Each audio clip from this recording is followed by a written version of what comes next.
Since 1947, India has come a long way.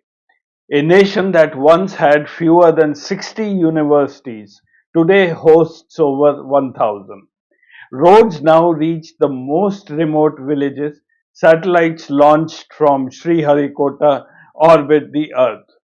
Metro trains glide through the cities once defined by rickshaws. But amid this glittering arc of development, one wound never healed: the basic dignity of mass transport. For millions of Indians, travel is still an act of endurance. This week, the Indian Express published a story that captured the contradiction better than any statistic could ever do. Reporter Deeptiman Tiwari boarded the Bharat Express from Delhi's Anand Vihar to Motihari, Bihar, a train packed to the brim with migrant workers heading home for Chhat Puja. In one sleeper coach, 22 passengers, 15 adults, and 7 children shared just 8 berths. Bags, buckets, and pressure cookers filled every aisle. Many stood the entire night. Yet not a single voice of protest. One traveler laughed and said, अरे कोनो बात नहीं के सब कहूँ adjust हो जाए छत बा no problem it's chat we can adjust to anything. That one line is both a tribute to the resilience of India's poor and an indictment of the system meant to serve them. Tonight on Databite Weekend, we examine how, under Piyush Goyal and Ashwini Vaishnav, Indian Railways, once the great equalizer of independent India, drifted from public service to profit enterprise, leaving the common traveler hanging, quite literally, from the doors of progress. Indian Railways is not just an institution, it's a civilization on steel wheels. Every day, 22 to 24 million people, more than the population of Sri Lanka, ride its 13,000 trains. It employs 1.3 million workers, making it one of the largest employers in the world. It is the only mode of transport that connects the software engineer in Bangalore with the bricklayer in Begusarai. It is where a rupee 40 ticket buys the same seat as a 4,000 rupee ticket buys comfort, a living metaphor of Indian democracy. But after 2014, the spirit of that democracy on rails began to fade. In 2017, the rail budget, a proud symbol of independent accountability since 1924, was merged with the union budget. No separate debate, no separate scrutiny. On paper, this looked efficient. In reality, it made the railway's finances opaque. The operating ratio, that is, how much the railway spends to earn 100 rupees, has hovered around 98% for years. That leaves only 2 rupees to spend on safety, maintenance, or sanitation, 2 rupees on dignity.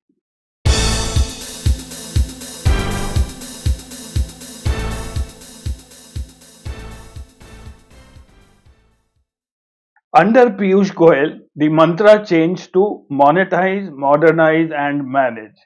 Under Ashwini Vaishnav, it became brand, build, and broadcast.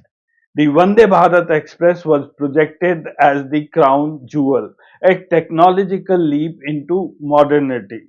But behind the glossy paint, a quieter revolution was underway: profit over people. Second sleeper coaches, the backbone for low income passengers, were steadily reduced. Third AC coaches multiplied not because demand exploded, but because they were more profitable per square foot. Even Sudhanshu Mani, the man who designed the Vande Bharat, called it a policy blunder. The railway made a mistake: more AC coaches, fewer for the common man. There was too much emphasis on air condition. You should make more AC coaches, yes, but also restore and increase the classes meant for the common man. That's what Sudhanshu Mani said in 2024 during an interview to Business Today. When your own creator says your creation is unbalanced, you pay attention. But the system had stopped listening. Every Diwali, millions of migrant workers rush to railway stations. Mumbai CST, Surat, Delhi Junction, desperate to get home. Trains overflow, people sleep in corridors, toilets, and between the coaches. The railway system that once gave the poor a ticket to mobility now treats them as collateral inconvenience. The promise of dignity has vanished, the trains smell of neglect. The food is a national joke. Water taps are broken, general compartments are packed to twice their capacity, and yet fares for these classes continue to creep upward while comfort collapses. Money once reminded the ministry. It is the government's responsibility to provide dignity to rail travelers, whatever the class it may be. But dignity, it seems, is no longer profitable. Today, the railways boasts of a grand plans. 200 new Vande Bharat trains, dozens of new stations, new corridors. But behind these numbers lie chaotic planning. The Vande Bharat sleeper project promised years ago remains delayed. The government now seeks assistance from Russia to manufacture them. Even feasibility studies for many new routes are missing. Meanwhile, freight growth has stagnated at barely 2%. Government claims otherwise, those figures don't match. Passenger revenues are rising only because cheaper classes are being squeezed. The books look healthy, the traveler doesn't. Safety, the unseen cost of a neglected system. The Hindu reported that between 2019 and 2024, India recorded 200 major rail accidents, killing 351, injuring 970. Railways paid about 32 crores in compensation. Yes, accident counts have dropped from 171 a year in 2004 to 40 per year today. But that is cold comfort to families who lost loved ones because of track fractures, signal failures, or neglected maintenance.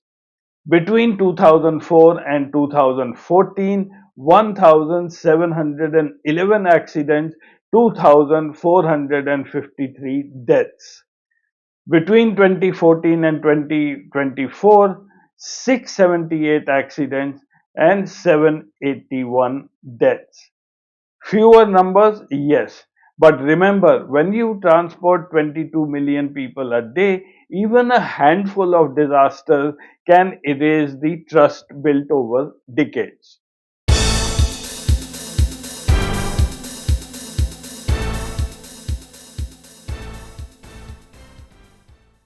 Beyond safety and service lies another blind spot: how the railway spends.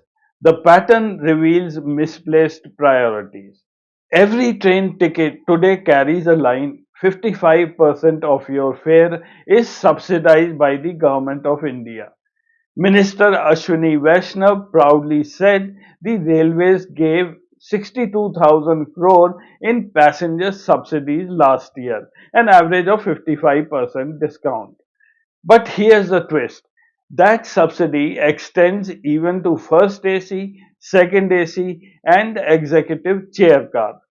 Luxury classes get the same support as the lowest. The logic collapses. Shouldn't the 55% concession apply only to the poorest travelers? Why should taxpayers fund discounts for those who can afford flight tickets? Railways could easily charge actual fares, even 10% more, for premium seats and use that revenue to clean toilets, install bio-vacuum systems, or improve sleepers. If the elite choose to fly, so be it. Railways' duty is to serve the poor, not pamper the rich. Then there are the prestige projects.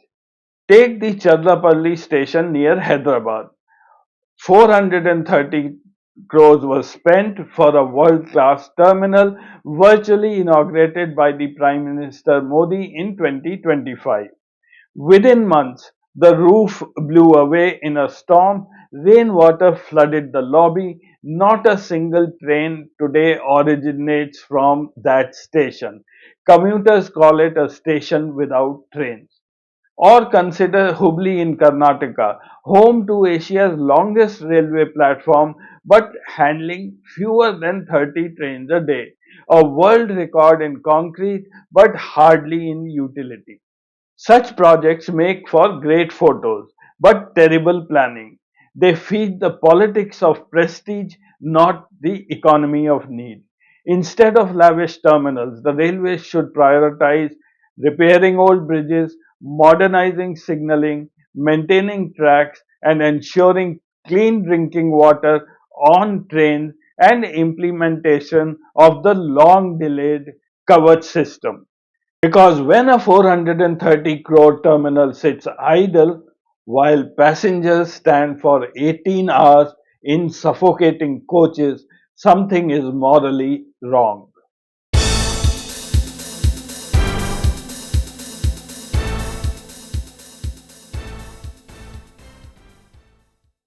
The railways was never just a transport network, it was a promise of equality. It carried freedom fighters, farmers, and families alike. It was India's social spine.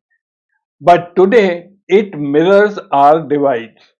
One India travels in air conditioned pride, another clings to coach doors. One gets gleaming terminals, the other gets broken benches. We are building Vande Bharat for headlines, but we are forgetting the Bharat that waits in queues outside. Even Sudhanshu Mani, the father of Vande Bharat, says the answer is not to reverse progress, but to restore balance. Make trains for every class, not for a class apart. A truly modern railway isn't the one with the most AC coaches, it's the one where even a 100 rupee ticket buys dignity. So next time you see a Vande Bharat gliding past in an advertisement, remember the other India, the one that still stands all night in crowded sleeper, adjusting, forgiving, waiting for the railway that once belonged to them. Because if the people's railway no longer serves the people, then who does it serve? I'm Ajay Prakash, and you are listening to Databite Weekend, where data meets the real India the government won't debate.